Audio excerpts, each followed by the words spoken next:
नमस्कार, मैं Sumant. Welcome to prep IAS. हम डिस्कस करेंगे दो बेहतरीन क्वेश्चंस। पहला क्वेश्चन है हमारा इंटरनल सिक्योरिटी से, जहां पर हम बात करेंगे हाइब्रिड वॉरफेयर की। क्वेश्चन नंबर 2 हमारा है साइंस एंड टेक्नोलॉजी से, जहां पर बात करेंगे हम लोग क्वांटम कंप्यूटिंग की। ये क्या होता है, इसके साथ क्या चैलेंजेस हैं, हमारे गवर्नमेंट ने एक नया पॉलिसी बनाया है इसको इस पर काम करने के लिए, उस पर सवाल हमने दिया है आपको। तो डेली ये क्वेश्चन आपको सुबह में 9 बजे से या फिर इससे पहले आपको टेलीग्राम पे मिल जाता है। टेलीग्राम का लिंक डिस्क्रिप्शन दिया गया है। आप वहाँ पर अपना आंसर सबमिट कीजिए, अपना आंसर रिव्यू कीजिए, दूसरों के आंसर को देखिए, सीखिए चीज़ों को कि कैसे आंसर लिखा जाता है, कैसे डायग्राम बनाया जाता है, सब चीज़ें। अभी प्रीलिम्स में टाइम है तो आप आंसर राइटिंग कर सकते हैं। मार्च के बाद जो प्रीलिम्स का भूत है वो आता है, तो फिर उसके बाद आपको आंसर राइटिंग नहीं करने का बनेगा, ऑप्शनल भी नहीं पढ़ पाएंगे। तो ऑप्शनल पहले कर लेना और आंसर राइटिंग जो है वो डेली हम कराते जा रहे हैं, वो करते जाना। टॉपिक प्रिपेयर कराना हमारा यहाँ पर मेन पर्पस है। आप आंसर राइटिंग करते टाइम वर्ड किस तरह का सिलेक्ट करते हैं, सेंटेंस फॉर्मेशन कैसे करते हैं, कंसाइज इंफॉर्मेशन कैसे डिलीवर करते हैं, ये सब बातें हम लोग सीखते हैं। ठीक है ना। देखते हैं ना, जैसे कि मैं कहता हूँ आपसे कि तुम्हारा जो पॉइंट है उसको तुमने 4 लाइन में लिखा है तो कैसे उसको 2 लाइन में कर सकते हैं, वर्ड किस तरह से कट किया जाता है, ये सब बातें लिखते लिखते आता है, मगर सुधार करते जाइएगा, धीरे धीरे होते जाएगा। कह रहा है a greater understanding and comprehensive national power are required for India to respond more effectively to the challenge of hybrid warfare. Discuss कीजिए। आपको मैंने बताया था लास्ट क्लास में कि कुछ क्वेश्चन होते हैं जहां पर आपसे सीधा पूछा जाता है सवाल, जैसे कि हाइब्रिड वॉरफेयर क्या होता है, इसको कैसे टैकल किया जाए, गवर्नमेंट ऑफ इंडिया ने क्या तैयारियां करी हैं इसे टैकल करने के लिए, इसका आंसर दीजिए। इस तरह से यहाँ पर किया क्या, आपको एक सेंटेंस दे दिया और बोला कि सेंटेंस को डिस्कस करो। अब सेंटेंस में जो जो बातें पूछी है ना, सब आपको डिस्कस करना है। फॉर एग्जाम्पल, हम पहले बताएंगे कि what is hybrid warfare. Intro में डिफाइन हाइब्रिड वॉरफेयर, क्लियर है। इसके बाद पूछ रहा है कि ग्रेटर अंडरस्टैंडिंग चाहिए होगा, कॉम्प्रिहेंसिव नेशनल पावर चाहिए होगा। तो यहाँ पर आप पहले बताएंगे कि ये जो हाइब्रिड वॉरफेयर है वो किस तरह के चैलेंजेस को पोज करता है। बॉडी का जो पहला पार्ट है ना,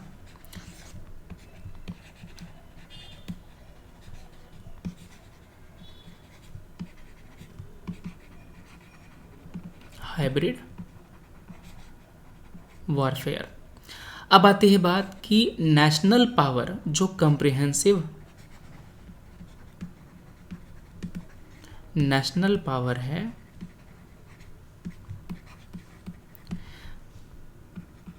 ये कैसे उसको टैकल करेगा। ठीक है। आखिर में आप कंक्लूजन देंगे जहां पर आप एक जो वे फॉरवर्ड है वो बताएंगे, जो वे फॉरवर्ड है ना आप वो बता देंगे।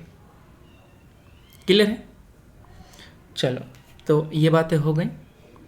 तो पहले करते क्या है, हम सीख लेते हैं कि हाइब्रिड वॉरफेयर होता क्या है। हमारे यहाँ फिलहाल अभी तक हमने जो भी लड़ाई लड़ी है वो सब कन्वेंशनल वॉरफेयर था। गोली, बंदूक, तोप, टैंक, मिसाइल, ये सब चीज़ें, ये सब आपके कन्वेंशनल वॉरफेयर के एग्जाम्पल हैं। कन्वेंशनल वॉरफेयर में जब हम लोग अलग डायमेंशन को इंक्लूड करते हैं, जैसे कि हम लोग साइबर सिक्योरिटी को इंक्लूड करते हैं, फाइनेंशियल हाईजैकिंग, फाइनेंशियल अटैक को इंक्लूड करते हैं, तो ये जो पूरा सिस्टम है, जो पूरा अटैक है, वो हाइब्रिड वॉरफेयर कहलाता है। ठीक है ना। तो हाइब्रिड वॉरफेयर में जो रेगुलर मिलिट्री फोर्स हैं वो तो होते ही होते हैं, इकोनॉमिक वॉरफेयर भी लड़ा जाता है। फॉर एग्जांपल, अभी कुछ टाइम पहले चाइना ने एफडीआई रूट के ज़रिए इंडियन कंपनी में अपने इन्वेस्टमेंट को बढ़ाना शुरू किया था, अपने पैसे के ज़रिए एक्वायर करना शुरू किया था इंडिया के कंपनी। जैसे कि चाइनीज़ कंपनी ने इन्वेस्ट किया था एचडीएफसी बैंक के शेयर्स में, अच्छा खासा अमाउंट खरीद लिया था। तो जब ऐसा चीज़ें होती हैं ना, तो जब फॉरेन ऑनरशिप बढ़ती है हमारी उन कंपनी में जो कि काफ़ी इंपॉर्टेंट है हमारी इकोनॉमी के लिए, तो ये खतरा पहुंचाता है। मान लो कि चाइना ने एचडीएफसी के स्टॉक को सेल करना शुरू कर दिया, डंप करना शुरू कर दिया, तो एचडीएफसी का स्टॉक अनस्टेबल हो जाएगा। ठीक है ना।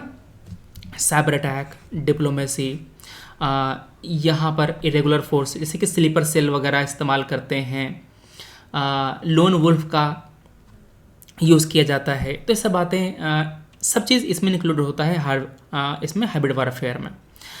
अब ये किस तरह के चैलेंजेस को पोज करता है इंडिया के सामने वो देखिए। तो यहाँ पर आप जो हेडिंग है दे देंगे कि कौन कौन से टाइप के चैलेंज हमारे सामने रखता है। सबसे पहला है स्टेट स्पॉन्सर्ड वॉरफेयर। जो कंट्री सपोर्टेड वॉरफेयर है वो यहाँ पर देखने को मिलता है। जैसे कि पाकिस्तान अपनी मिलिट्री को यूज़ करके अगर कोई वॉर लड़ता है तो क्या बोलते हैं उसको, स्टेट अटैक। अगर पाकिस्तान ने किसी टेरर ऑर्गेनाइजेशन को पैसा दिया है तो उसे क्या बोलते हैं, state sponsored warfare. Pakistan proxy war लड़ता रहता है, खुद अटैक नहीं करेगा, किसी को पैसे दे करके टेरर फाइनेंसिंग के जरिए हम पर अटैक करता रहता है। चाइना साइबर थ्रेट पोस्ट करता रहता है, हमारे गवर्नमेंट के जो वेबसाइट होते हैं उन पर अटैक करता रहता है। Lone wolf and sleeper cell, ये क्या होता है? लोन वुल्फ का मतलब ये होता है कि फॉरेन ऑर्गेनाइजेशन की आइडियोलॉजी से इन्फ्लुएंस्ड कुछ इंडिविजुअल होते हैं जो हमारे कंट्री में रह रहे होते हैं। फॉर एग्जांपल मान लो हमारे कंट्री में कुछ ऐसे लोग हैं जिसको अलकायदा या फिर जिसको ISIS उसकी थ्योरीज अच्छी लगती हों, तो करता क्या है कि वो उनको पसंद करता है, अलकायदा को, ISIS को।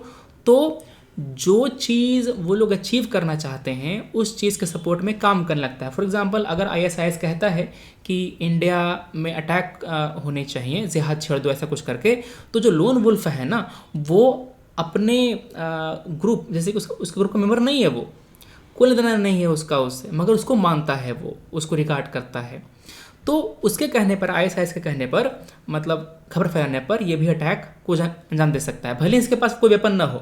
फॉर एग्जांपल ब्रिटेन में क्या किया गया था कि एक सिटीजन था, रेडिकलाइज था, उसके पास कोई गोली बंदूक तो थी नहीं, तो उसने किया क्या कि एक बड़ा सा ट्रक लिया और ट्रक लेकर के रोड पे चला दिया पूरा। काफ़ी लोग तब के मर गए। तो ये भी एक वेपन है, चलती फिरती गाड़ी भी तो एक वेपन है ना। स्लीपर सेल क्या होता है? स्लीपर सेल उस टेरर ऑर्गेनाइजेशन का मेंबर होता है। सुना, लोन वुल्फ मेंबर नहीं है, स्लीपर सेल मेंबर है।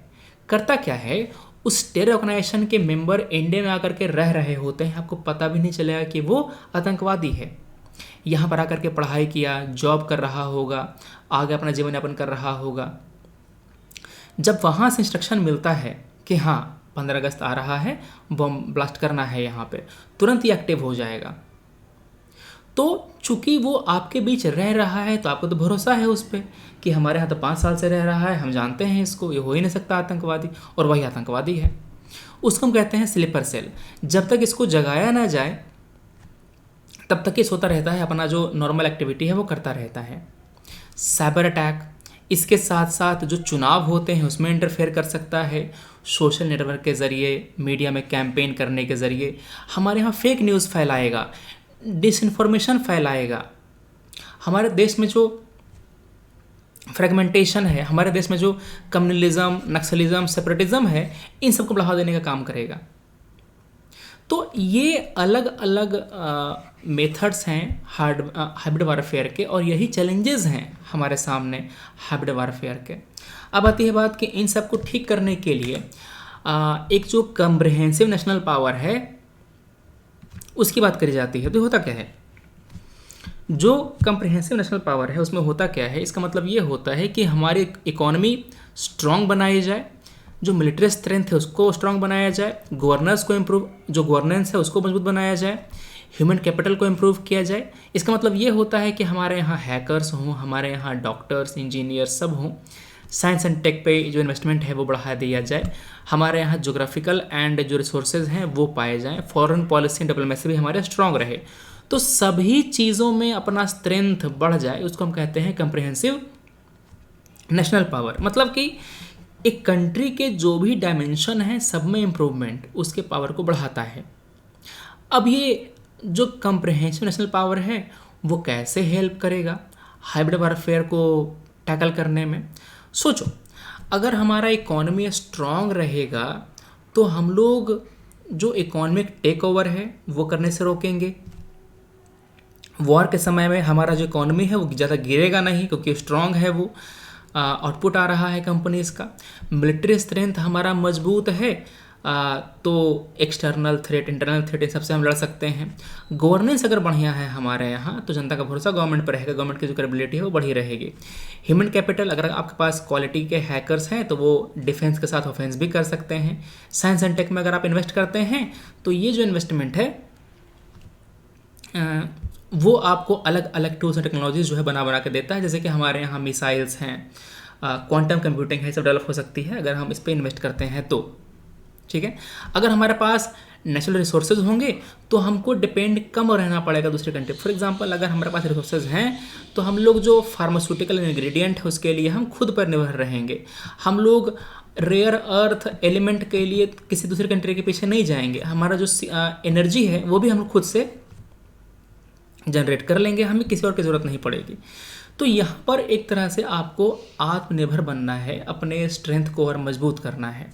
ठीक है, अब ये जो CNP है वो कैसे हेल्प करेगा हाइब्रिड वॉरफेयर से लड़ने के लिए?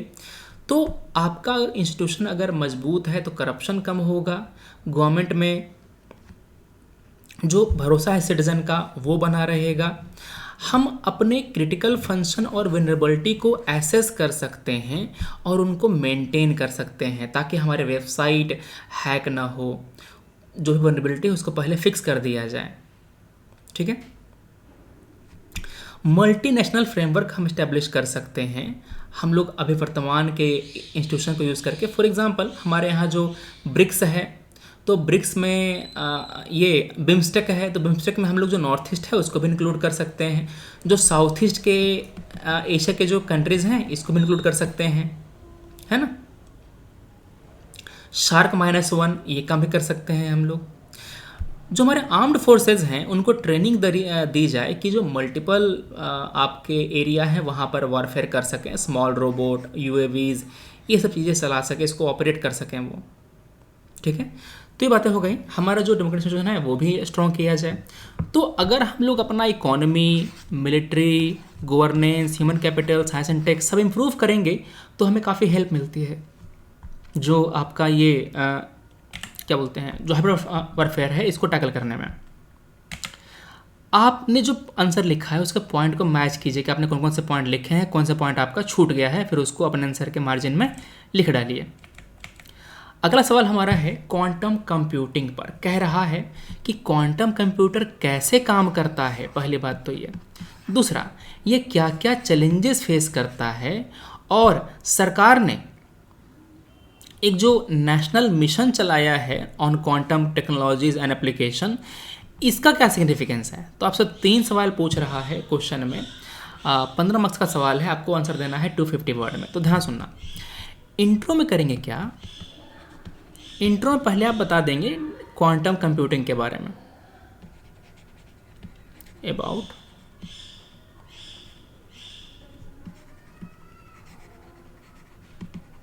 Quantum computing. बॉडी क्या है, बॉडी में बताएंगे चैलेंजेस, इसका पहले वर्किंग, क्योंकि पहला वर्किंग है ना, वर्किंग के बारे में बताएंगे। इसके बाद जो चैलेंजेस हैं इसके बारे में बताएंगे, और significance of national mission on quantum technology and application. ठीक है, आखिर में आप कंक्लूड कर देंगे। यहाँ पर आप बताएंगे कि हम क्या स्टेप और ले सकते हैं ताकि हम क्वांटम जो कंप्यूटिंग है इसको हम प्रमोट कर सकें इंडिया में। ठीक है, अंतर समझो। हमारा जो अभी का कंप्यूटर है, आपके मोबाइल फ़ोन, डेस्कटॉप, लैपटॉप, सब करता क्या है, सब काम करता है 0 और 1 में। ठीक है ना, सारा जो डाटा का प्रोसेसिंग होता है वो होता है 0 और 1 में। क्वांटम कंप्यूटिंग क्या करता है कि फिजिक्स, मतलब कि quantum mechanics, information technology and computer science, इन तीनों को मर्ज करके एक नया ब्रांच डेवलप किया क्वांटम कंप्यूटिंग, जहाँ पे फिजिक्स के जो कॉन्सेप्ट हैं, सुपरपोजिशन, इंटेंगलमेंट, टनलिंग, इन सब को यूज़ करके कंप्यूटिंग की स्पीड फास्ट कर दी जाती है। फिलहाल हम लोग 0 और 1 में डील करते हैं। क्वांटम कंप्यूटिंग में उसको बिट ना बोल करके क्यूबिट कहते हैं। क्या बोलते हैं उसको हम लोग? क्यूबिट कहते हैं। क्यूबिट की वैल्यू या तो 1 हो सकती है, या तो 0 हो सकती है, या फिर 0 और 1 के का जो सुपर पोजिशन है वो भी हो सकता है। ठीक है, तो यहाँ पर सबसे मेन चीज़ ये है कि क्वांटम कंप्यूटिंग में पैरेलल कैलकुलेशन बहुत ज़्यादा होता है। तो चूंकि पैरेलल कैलकुलेशन ज़्यादा हो रहा है तो कंप्यूटर काफ़ी फास्ट हो जाता है। वैसे समझो कि मल्टी कोर प्रोसेसर आपका चल रहा है वहाँ पे। ठीक है, तो यहाँ पर आपने देखा कि जो क्वांटम कंप्यूटिंग है यहाँ पर प्रोसेसर का स्पीड काफ़ी तेज़ होता है। इसका इस्तेमाल कहाँ कहाँ होता है? सबसे पहला तो ये है कम्युनिकेशन में। गूगल ने क्या किया, गूगल ने अपना एक सैटेलाइट डेवलप किया, वहाँ पर क्वांटम कम्युनिकेशन का यूज़ किया। क्वांटम मैकेनिक्स में जो क्वांटम स्टेट होते हैं उसकी खास बात यह है, ध्यान सुनना, जो क्वांटम स्टेट होता है ना उसकी खास बात ये होती है कि क्वांटम स्टेट को जब आप एक्सेस करते हैं, जब आप छूते हैं तो बदल जाता है। छुई मुई का पौधा देखे हो, पत्ते छूने बदल जाता है कि नहीं बदल जाता है? वैसे ही मान लो कि मैंने यहाँ से कोई चिट्ठी भेजी, चिट्ठी के ऊपर मैंने एक निशान लगा दिया कि जो भी चिट्ठी को छुएगा वो निशान बदल जाएगा। वो चिट्ठी जिसको जानी थी उसके पास गई, मगर बीच में कोई विलन आ गया, वो चिट्ठी को पढ़ लिया। तो चिट्ठी जब यहाँ पर पहुँची ना तो ऊपर वाले को पता है, जिसको चिट्ठी पहुँची उसको पता है कि ये चिट्ठी पहले पढ़ी जा चुकी है, क्योंकि उस पर इसका जो मार्क है वो है, या फिर ये पता चल गया कि हाँ चिट्ठी पहले जो है ओपन करी खोली गई थी। तो यहाँ पर क्योंकि उसका स्टेट चेंज हो चुका है, ठीक है ना, तो स्टेट चेंज होने से जो सिक्योरिटी है वो बढ़ जाती है। मतलब कि मान लो कि आपके सामने एक संदूक रखा है, आपके चाबी संदूक की चाबी आपके पास है। जैसे ही आप चाबी को छूते हैं वो चाबी बदल जाती है, तो क्या आप संदूक को खोल पाएंगे? छूते ही जब चाबी बदल जा रहा है तो उसमें ताला आप खोलेंगे कैसे? नहीं खोल पाएंगे। तो ये काम होता है यहाँ पे।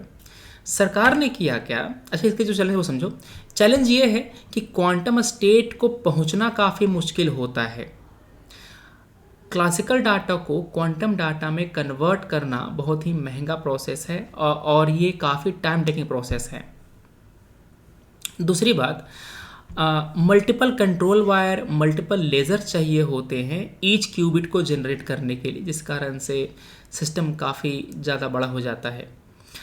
अब यहाँ पर क्या है कि क्वांटम स्टेट आप ऐसे नहीं अचीव कर लेंगे, उसके लिए काफ़ी लो टेम्परेचर चाहिए होता है और काफ़ी स्पेसिफिक कंडीशन चाहिए होता है, जैसे कि vibration, temperature fluctuation, economic, electromagnetic waves, ये सभी जो है ना वो हमारे क्वांटम स्टेट को डिस्टर्ब करते रहते हैं।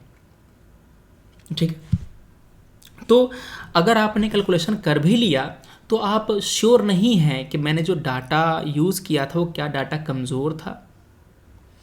ठीक है, मतलब कि क्या डाटा करप्टेड था? डाटा करप्टेड कैसे रहेगा? क्योंकि अगर आप क्वांटम इन्फॉर्मेशन को टच करते हैं, इंटरेक्ट करते हैं उससे, तो वो चेंज हो जाता है। सेम चीज़ यहाँ पर है। ठीक है, तो आपने देखा कि कैसे क्वांटम कंप्यूटर काम करता है। डिटेल में करना क्या, यूट्यूब पे जाना, वीडियो सर्च करना, हाउ क्वांटम कंप्यूटर वर्क, आपको आपका आंसर मिल जाएगा। ठीक है, और जो होते हैं ना एनिमेशन वगैरह सब दिए जाते हैं। अब आती है बात कि क्वांटम कंप्यूटिंग को प्रमोट करने के लिए सरकार ने एक पॉलिसी लॉन्च करी है, national mission on quantum technologies and application.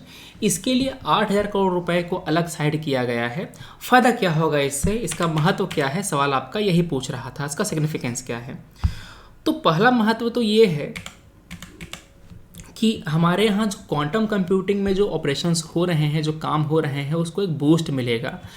पूरा जो पैराडिग्म है वो चेंज हो जाएगा। कम्युनिकेशन, इनक्रिप्शन, कंप्यूटेशन, सब में क्रिप्टो करेंसी यूज़ होता है। इसके साथ साथ हमारा जो फाइनेंशियल ट्रांजैक्शन है वो सिक्योर हो जाएगा। जो हमारा कम्युनिकेशन है मिलिट्री के बीच में वो सिक्योर हो जाएगा। ठीक है, तो आपका जो क्वांटम कंप्यूटिंग है वो aerospace engineering, weather prediction, simulation, communication, financial direction सब में हेल्प करता है। चूँकि क्वांटम कंप्यूटिंग का स्पीड काफ़ी ज़्यादा है, इसी कारण से वेदर को प्रेडिक्ट करने में इसका इस्तेमाल कर सकते हैं, क्योंकि वेदर कैलकुलेशन में काफ़ी ज़्यादा डाटा का यूज़ होता है। ठीक है।